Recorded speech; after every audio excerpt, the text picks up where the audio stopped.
బంగారం ధరలు కొంతకాలంగా పతనం దిశగా పయనిస్తున్నాయి.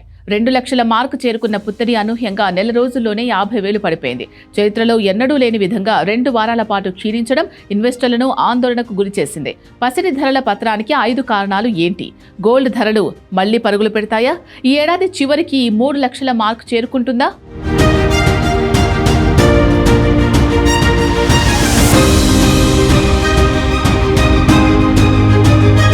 పశ్చిమాసియాలో యుద్ధంతో బంగారం ధరలు ఇన్వెస్టర్లకు కంటి మీద కునుకు లేకుండా చేస్తున్నాయి.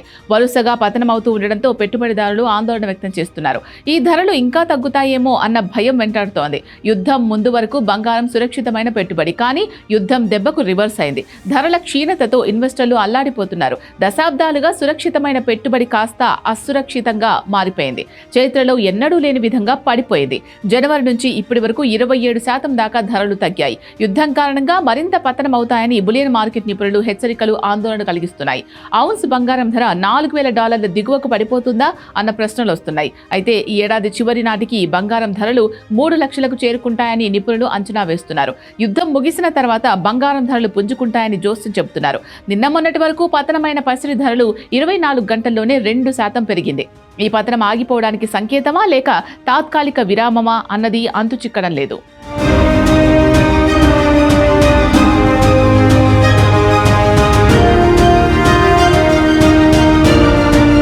పసిడి ధరల పతనానికి 5 కారణాలు విశ్లేషిస్తున్నారు. మొదటి కారణం లాభాల స్వీకరణ. ఇన్వెస్టర్లు మొగ్గు చూపుతున్నారు. బంగారం ధరలు గరిష్ట స్థాయికి చేరుకున్నప్పుడు అప్రమత్తమైన పెట్టుబడిదారులు తమ లాభాలను నగదు రూపంలోకి మార్చుకున్నారు. ఈ పరిణామం విక్రయాల ఒత్తిడిని పెంచడమే ధరలు స్పీడ్కు బ్రేకులు వేసింది. రెండో రీజన్, సాంకేతిక అంశాలను పరిగణలోకి తీసుకుంటున్నారు. $4,090 వద్ద ఉన్న గోల్డ్ 6 నెలల యావరేజ్ను తాకింది. దీంతో ట్రేడర్లు మరింత పతనమవుతుంది అన్న భయంతో పెట్టుబడులు ఉపసంహరించుకున్నారు. పెట్టుబడిదారుల అంచనాలను తలకిందులు చేయడం మూడో కీలక అంశం. యుద్ధ వాతావరణం లేదా ఉద్రిక్తతలు పెరిగినప్పుడు సురక్షితమైన పెట్టుబడిగా ఉన్న బంగారం ధరలు పెరుగుతాయి. కానీ ఫిబ్రవరి చివరిలో ఉద్రిక్తతలు పెరిగినప్పటికీ ధరలు మాత్రం తిరుగుముఖం పట్టాయి. సుమారు 12% పడిపోయింది. ఇది బంగారంపై ఉన్న సాంప్రదాయ నమ్మకాన్ని కొంతవరకు దెబ్బతీసింది.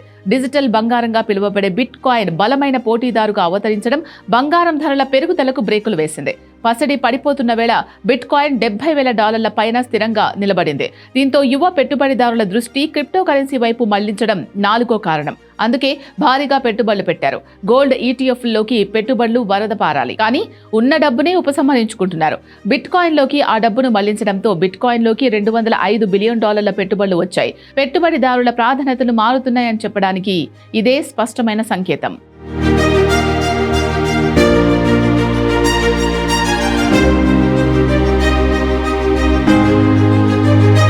దేశీయ మల్టీ కమోడిటీ ఎక్స్చేంజ్లో 10 గ్రాముల బంగారం ఫ్యూచర్స్ ధర 0.73% వృద్ధి చెంది $1,41,143 వద్ద స్థిరపడింది. కిలో వెండి ధర 2%తో దూసుకెళ్లింది. 2,24,300 వద్ద ట్రేడ్ అవుతోంది. క్లుప్తంగా చెప్పాలంటే బంగారం తన పూర్వ వైభవాన్ని తిరిగి పొందుతుందా? ధరలు మళ్లీ పరుగులు పెడతాయా? ఇన్వెస్టర్స్ లో జోష్ నింపుతాయా అన్నది $1 బిలియన్ ప్రశ్నగా మారింది. మరోవైపు బిట్ కాయిన్ వంటి కొత్త తరం ఆస్తులు దాని స్థానాన్ని ఆక్రమిస్తాయా అన్నది ప్రస్తుతానికి ఒక మిస్టరీగానే మారింది. పసిడి ప్రేమికులు దీన్ని కొనుగోలు చేస్తారా, లేదంటే బిట్ కాయిన్ ది ఆరంభ సూరత్వమేనా అన్నది కాలమే నిర్ణయించనుంది.